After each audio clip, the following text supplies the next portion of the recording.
3 match পর অবশেষে দিল্লি ক্যাপিটালসের বিরুদ্ধে জয়ের মুখ দেখল কলকাতা নাইট রাইডার্স।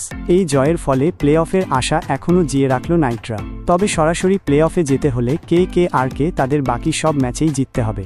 দিল্লি ম্যাচে কেকেআর একজন নতুন ম্যাচ উইনার খুঁজে পেয়েছে। এই খেলোয়াড় দলে আসায় দলের কম্বিনেশন এমন দাঁড়িয়েছে যা প্রতিপক্ষের ব্যাটারদের জন্য কঠিন হয়ে উঠতে পারে। আগে থেকেই কেকেআরের প্রথম একাদশে সুনীল নারিন ও বরুণ চক্রবর্তীর মতো দুজন অভিজ্ঞ স্পিনার ছিলেন। এই দুজন ফর্মে থাকলে প্রতিপক্ষের ব্যাটিং লাইনআপের জন্য তা উদ্বেগের কারণ হতো। দিল্লি ম্যাচে অনুকূল রায় প্রথম একাদশে সুযোগ পাওয়ায় কেকেআরের স্পিন আক্রমণ আরও শক্তিশালী হয়েছে। তরুণ বাঁহাতি স্পিনার অনুকূল রায় দিল্লির বিরুদ্ধে সুযোগ পেয়েই দারুণ বোলিং করেছেন।